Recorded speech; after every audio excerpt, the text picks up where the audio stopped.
Flames consumed high-rise blocks, and smoke choked the sky above the city. One day the world had suddenly come to an end through visible collapse. Graphic panels named the causes one after another, starting with a pandemic. Television footage had shown the largest group infected nationwide and public panic. Authorities had responded with force and governments had declared war in places. Armored teams moved through streets and a soldier aimed from a vehicle. Broadcast banners listed that many regions had suffered great losses to life. Markets had collapsed, industry stalled, and economic decline had followed shortly afterwards. Grocery shelves had emptied as transport stopped and food shortages spread fast. The sequence of headlines and images kept viewers rooted in disbelief and fear.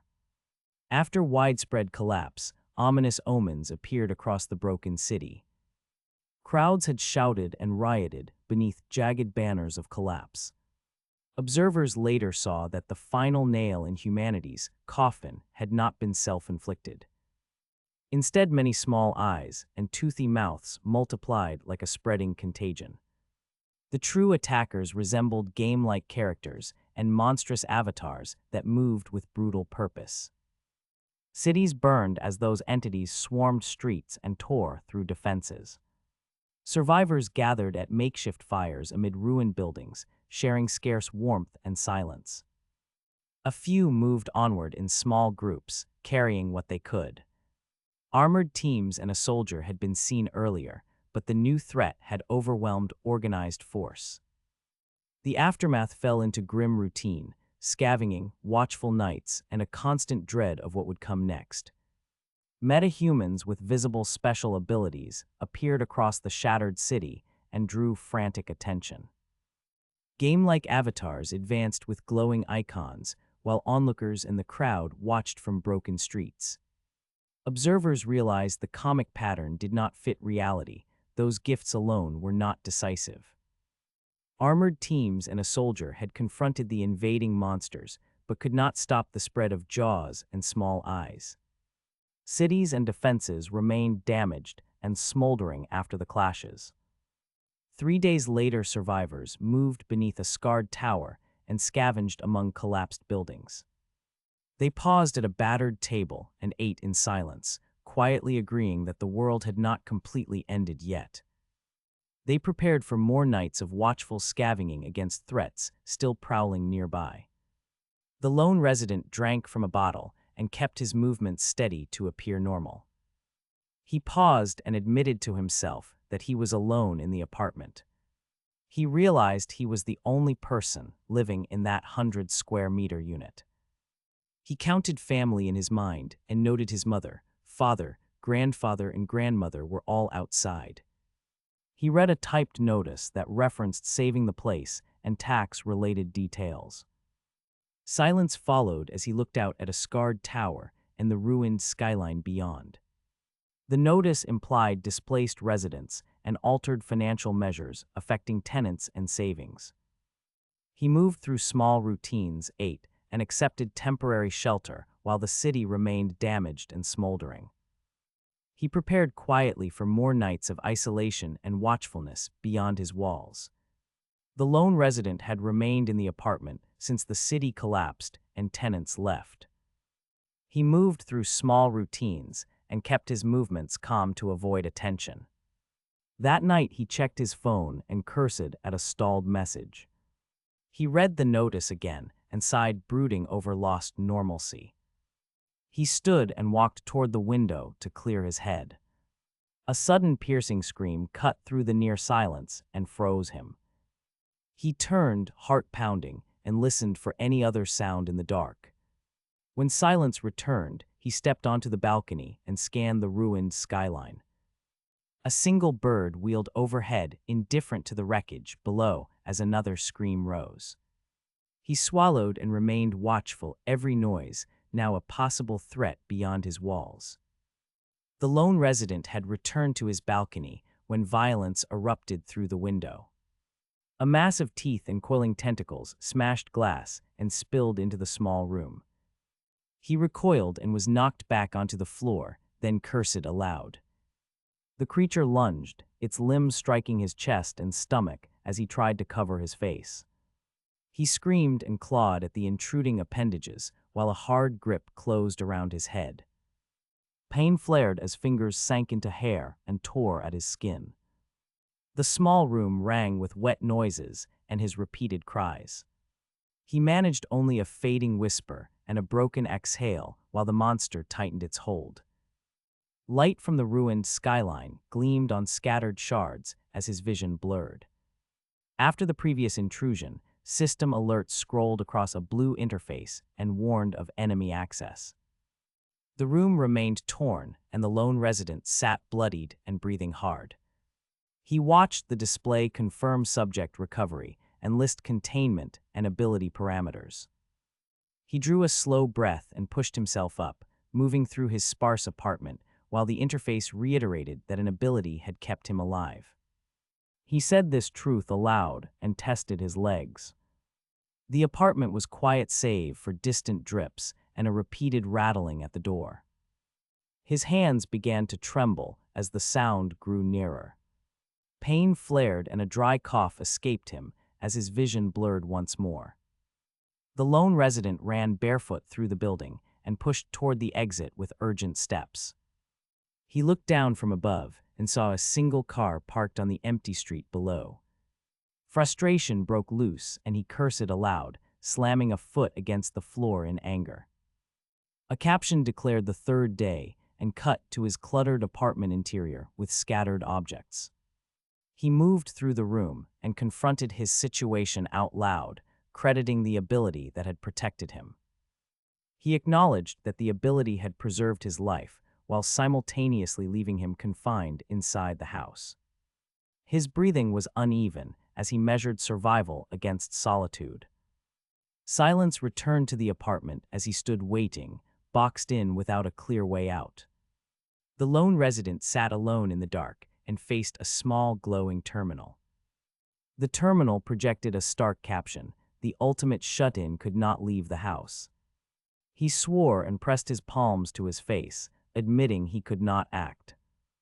Panic rose and he repeated that he could do nothing while the screen pulsed. He forced himself to look around the apartment and counted his remaining supplies. The most immediate issue was food.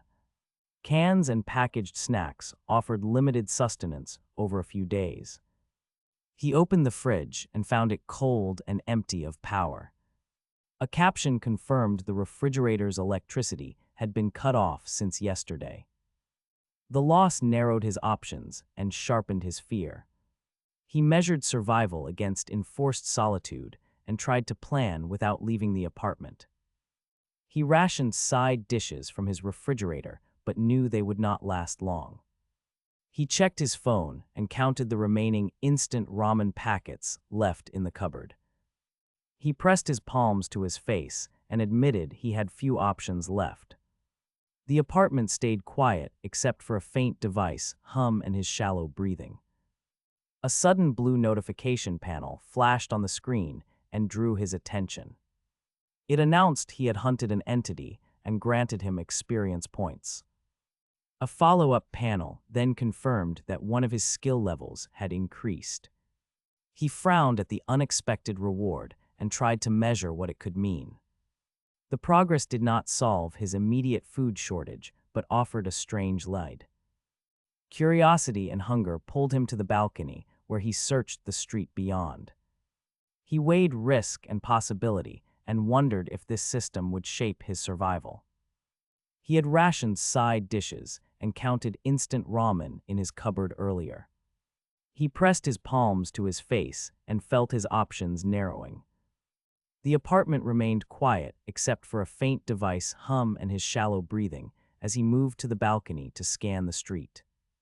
A distant chorus of hollow cries rose while winged creatures dove and shadowed the avenue. Debris tumbled and frightened people scattered below. A sudden blue panel flashed on his phone and announced he had gained a new skill. The system labeled it calculating the loot and confirmed the upgrade. He frowned at the message and tried to judge its value. Farther down the block, ragged figures poured from alleys and howled, pulling the crowd into motion and narrowing his choices. The lone resident had already rationed food and counted instant ramen. He pressed his palms to his face as options narrowed and scanned the street from the balcony. Distant hollow cries rose, while winged creatures circled and debris tumbled through the avenue. A blue panel flashed on his phone, announcing a new skill called calculating the loot. Another notification confirmed 2,322,321 had been deposited to his wallet. He frowned and muttered in confusion. The ceiling light flared as he looked up and spoke aloud. More system panels appeared listing skill details and house functions. The sudden digital notices implied new capabilities and an immediate resource shift. He stood in the small apartment and tried to judge what mattered most while city sounds pressed at his windows. The lone resident saw a new system alert that declared some functions restored. The blue notifications and the deposited funds still glowed on his phone and gave weight to the message. He jumped up and sprinted through the small apartment to confirm the change. He flung open cabinets, ran water into his palm, and pressed the control panel. The ceiling light hummed and brightened. Disbelief turned into a stunned laugh, then a whisper of recognition, then an outright shout. He raised both fists and barked a victory cry into the empty room.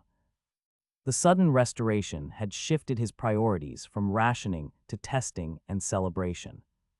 He stood there breathless and oddly relieved, accepting the reset with a shaky, triumphant grin. The lone resident had celebrated the first signs of restoration and then continued testing devices around the apartment. He knelt on the floor and tapped his phone, watching a system notification pulse on the screen. One service showed activity, but another returned an error message that made him curse softly. He toggled settings, reopened menus, and ran a quick diagnostic sequence on the handset. When the phone still failed, he pressed both hands to his temples and breathed out. He moved through the small apartment in a rush, stepping over clutter and discarded wrappers. At his desk, he powered the computer and watched the monitors flicker and then stabilize. Panels glowed, interfaces appeared, and logs scrolled as connections re-established one by one. He settled into the chair and cross-checked which systems were online and which remained dark. Relief mixed with focus as he began prioritizing repairs and making a quick plan. After he stabilized several systems, the lone resident paused as memory images surfaced.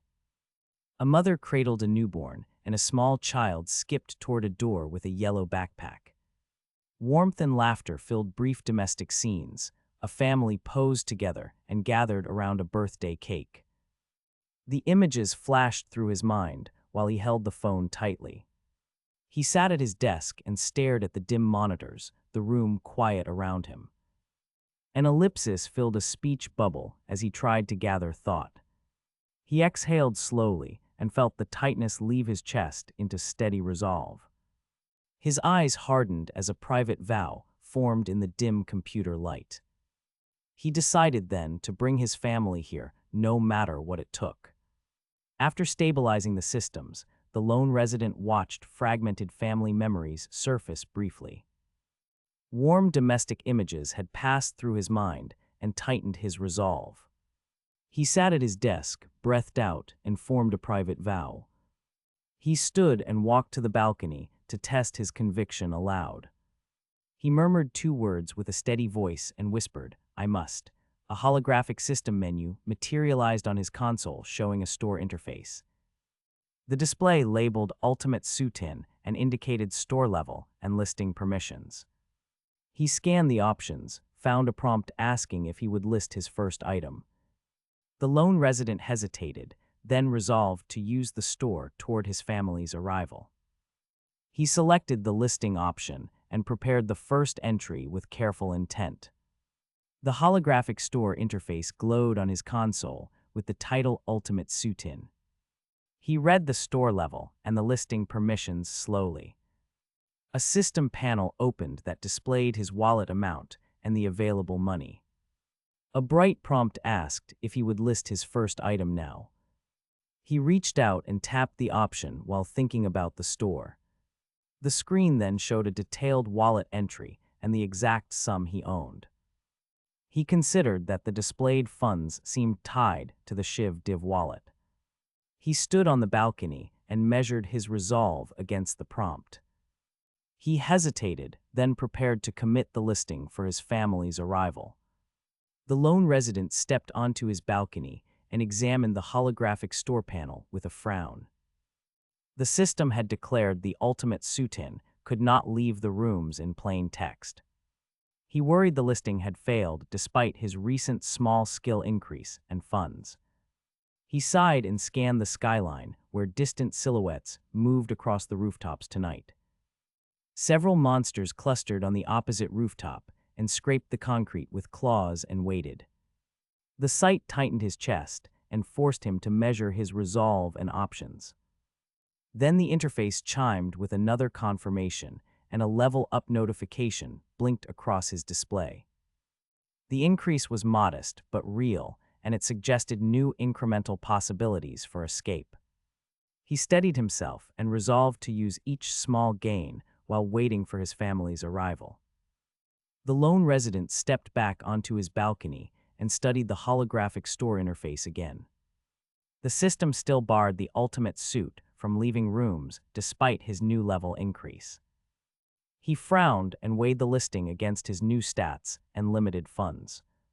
He scanned the skyline where several monsters clustered on the opposite rooftop and scraped the concrete.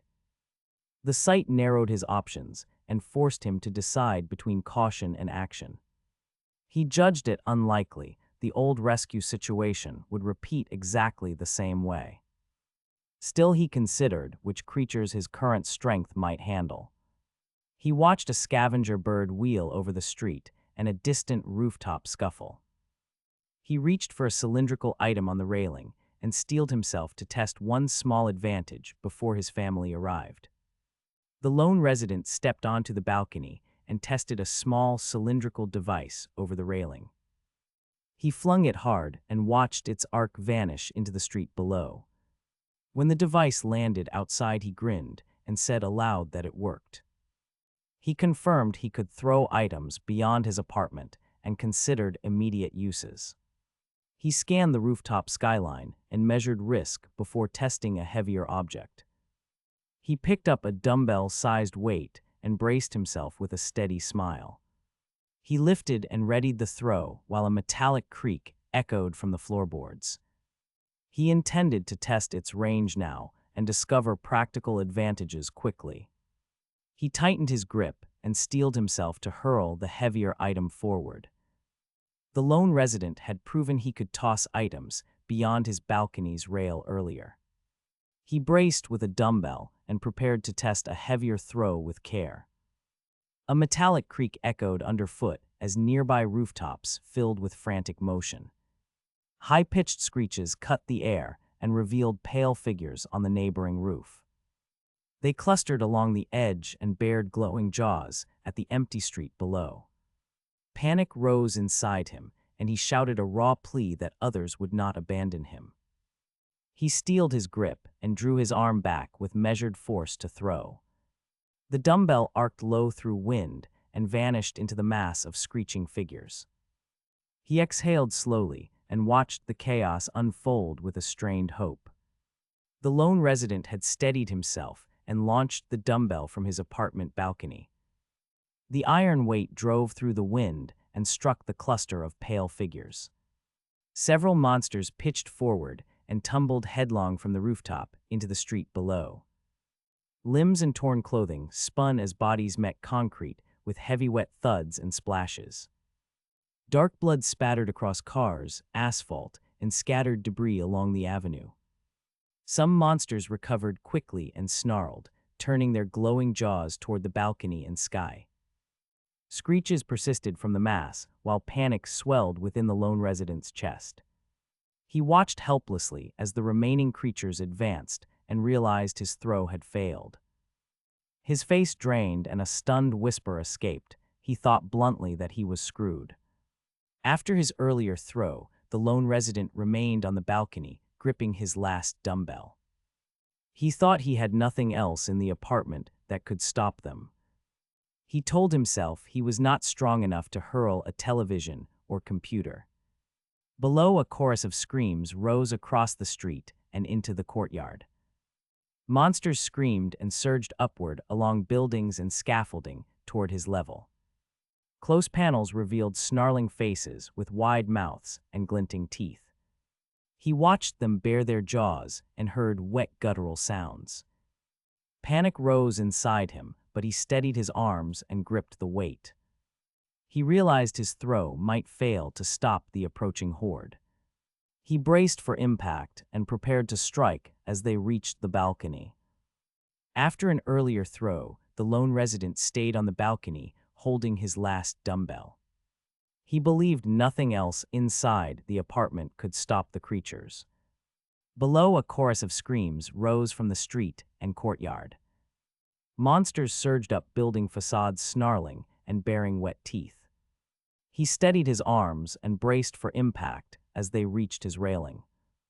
He then hurled the dumbbell with all his force toward the nearest group. The weight struck bodies and sent several creatures flying back into the street. He watched them tumble and pile among cars and scaffolding. He pressed his hand to the railing and looked down at the scattered horde. Up close, the situation still seemed dire, but at this distance, it felt manageable. A small astonishment crossed his features, and he whispered, "Ah." After he had thrown the dumbbell and watched creatures tumble, the lone resident reopened the interface from the balcony. A translucent blue panel, labeled Open Store, appeared before him at eye level. The system displayed his balance and prompted him to list his remaining dumbbell. He tapped List Item and watched the cursor slide through the virtual menu. A confirmation window asked if he would list the item and paused for input. He answered, "Yes, I will," and the system changed to listing in a narrow beam of light.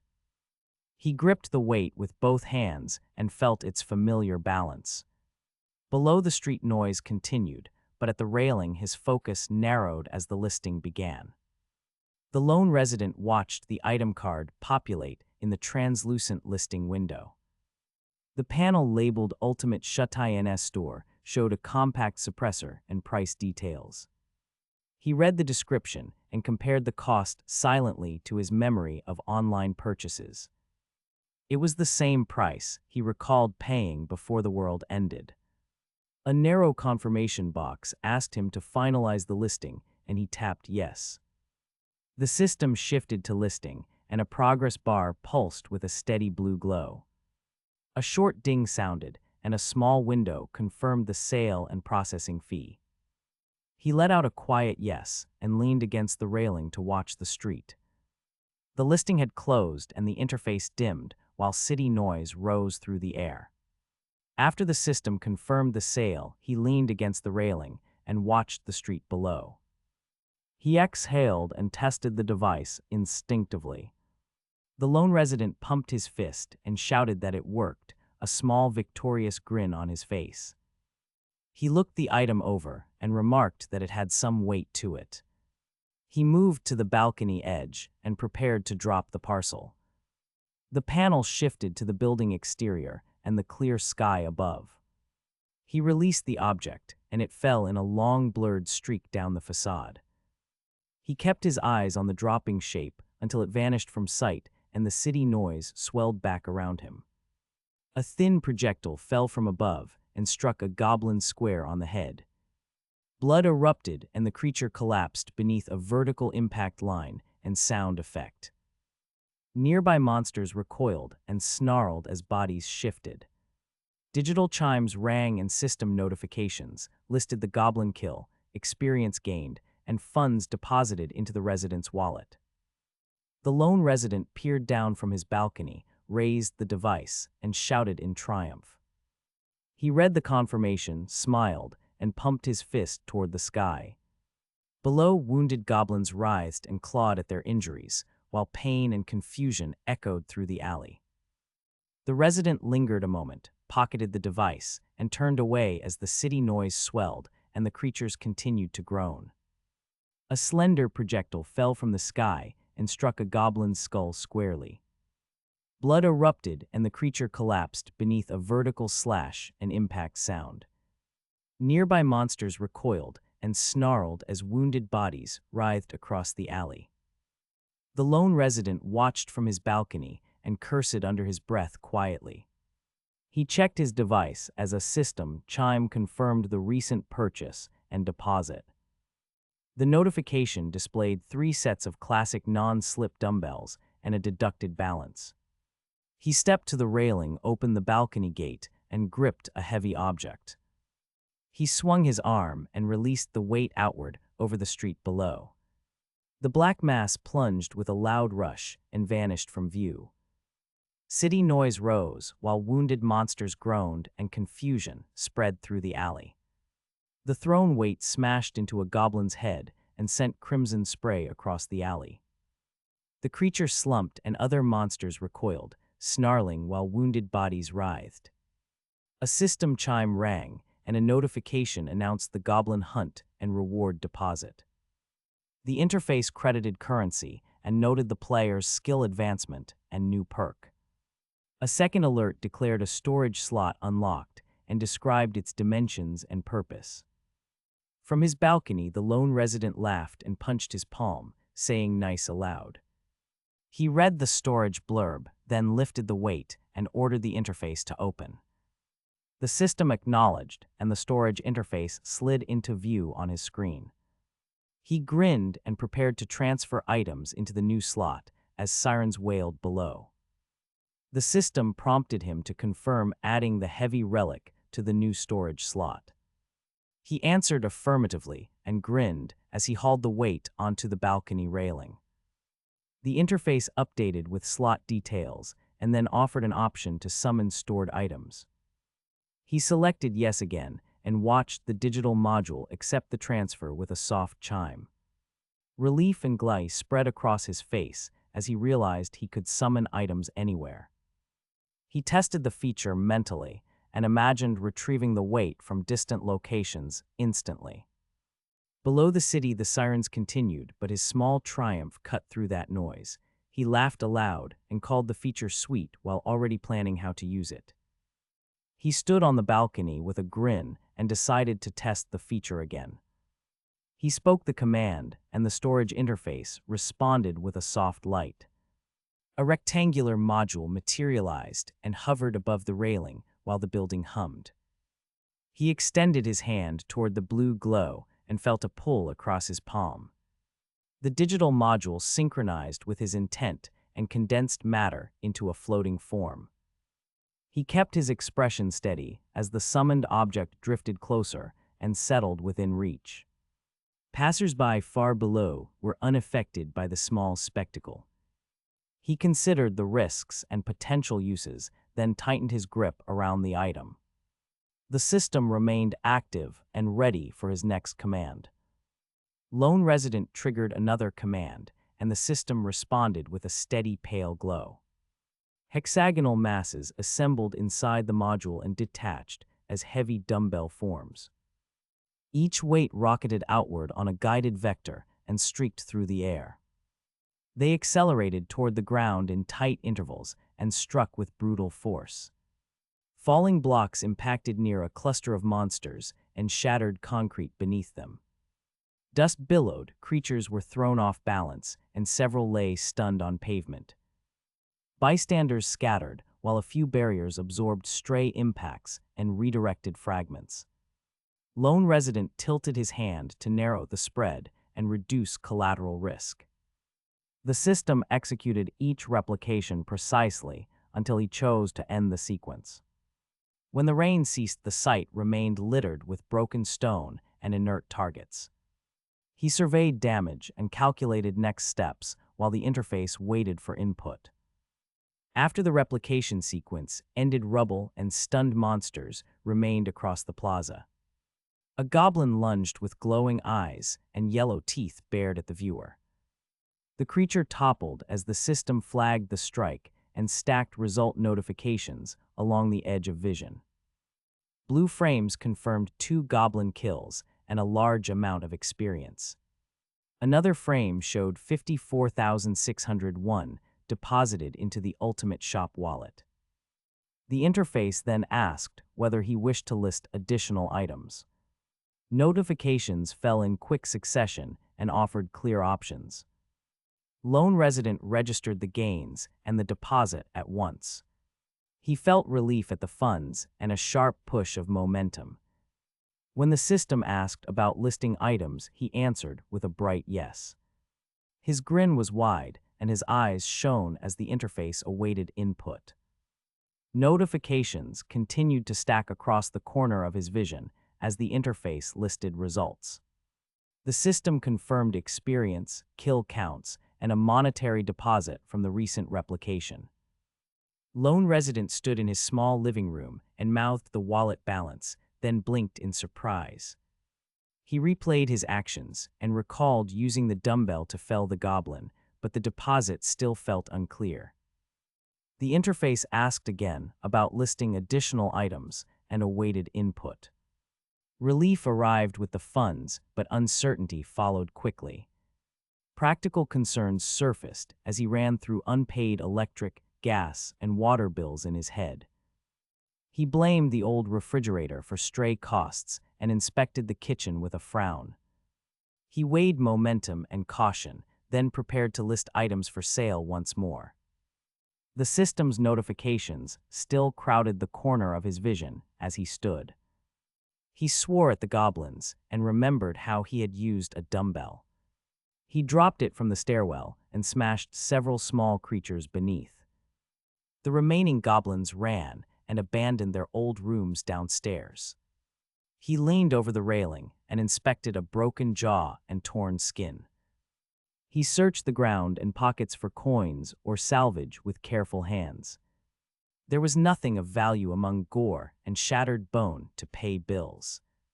The small deposit the system had sent felt insufficient and already spent in thought.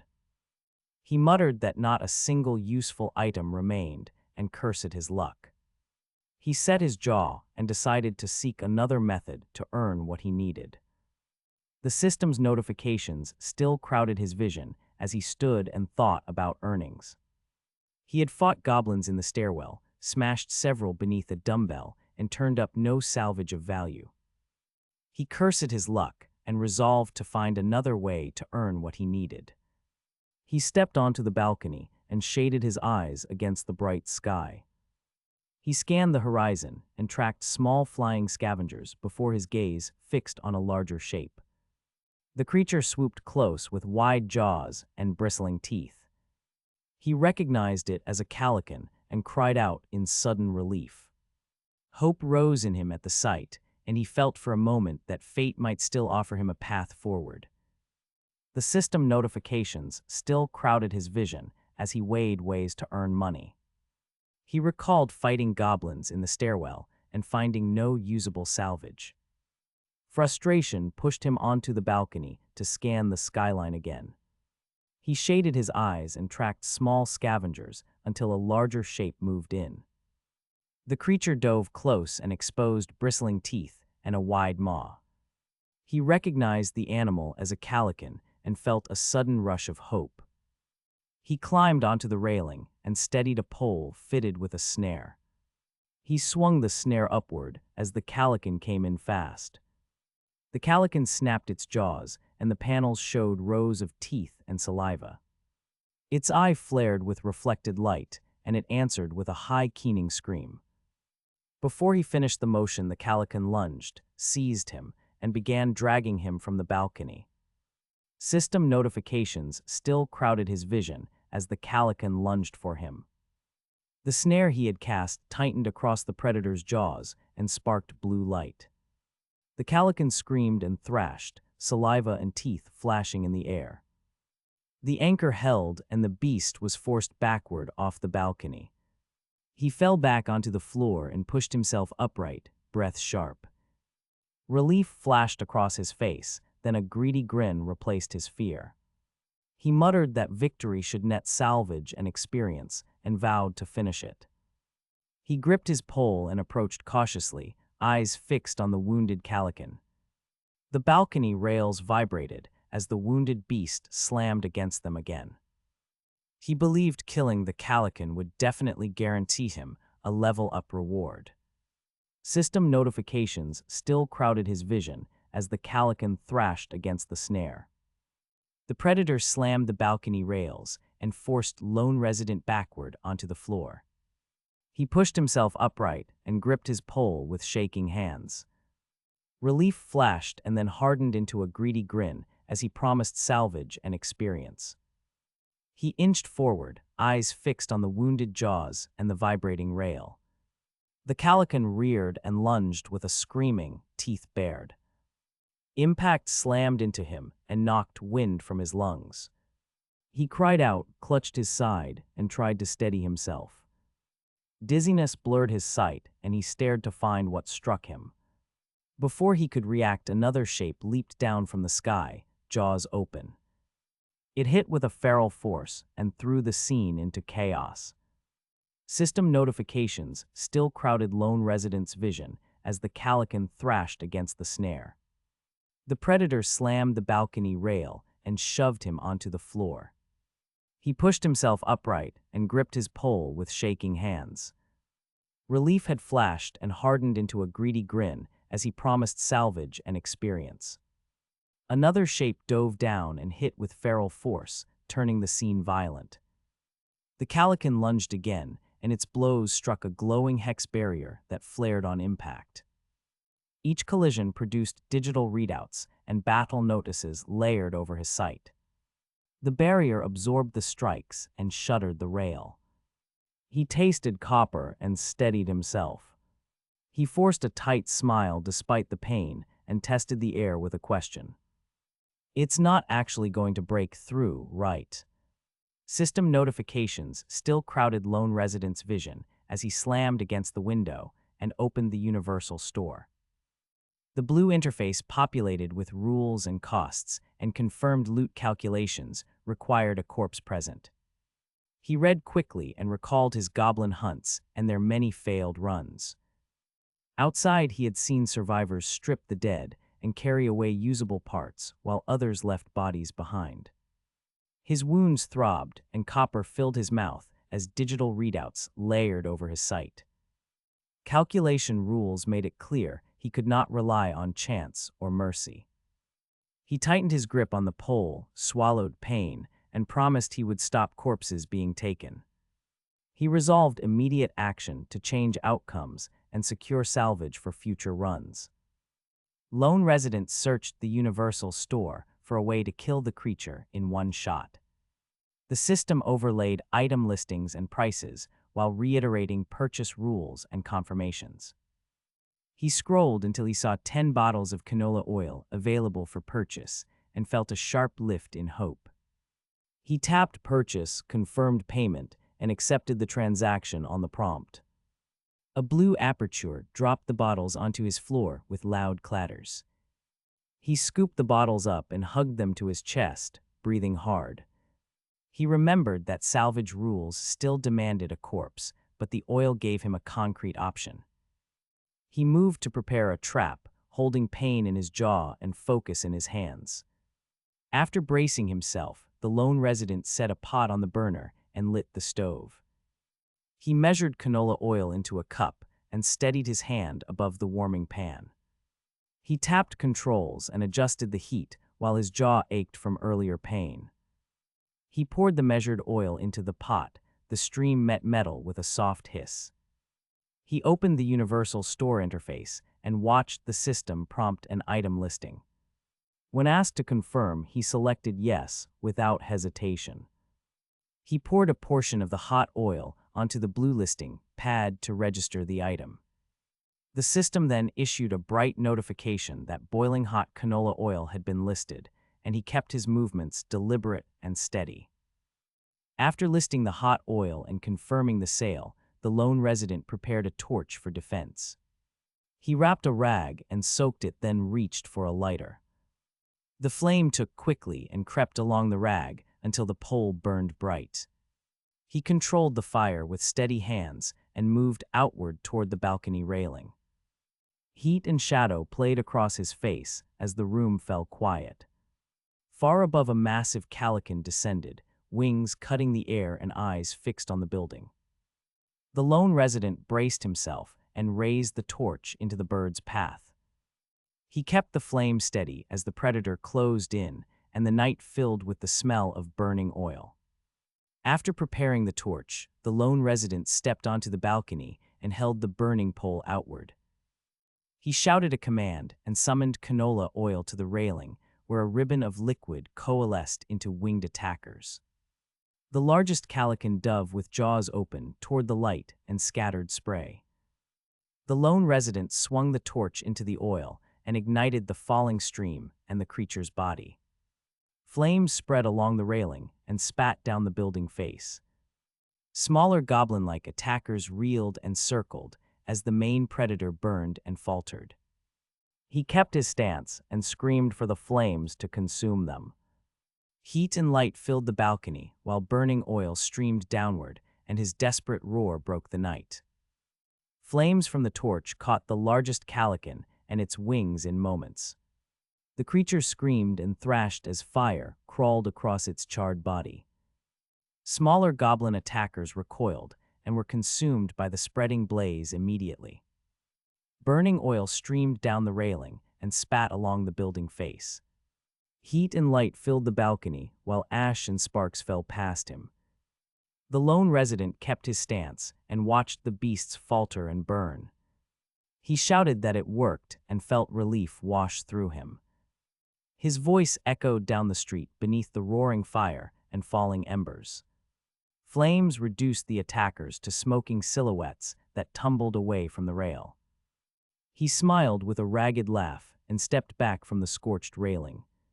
Flames swept the largest calican and licked along the railing with hot intensity.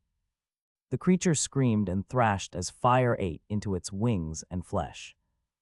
Smaller goblin attackers recoiled and were consumed by the spreading blaze almost immediately.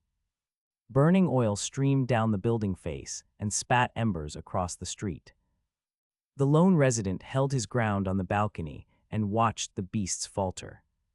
He stepped back, laughed raggedly, and called out that the plan had worked. A blue system panel then announced that a new skill had been gained. Notifications followed declaring nearby loot requirements met and initiating a calculation routine. The HUD reported a large reward deposited into the house ledger, causing stunned surprise.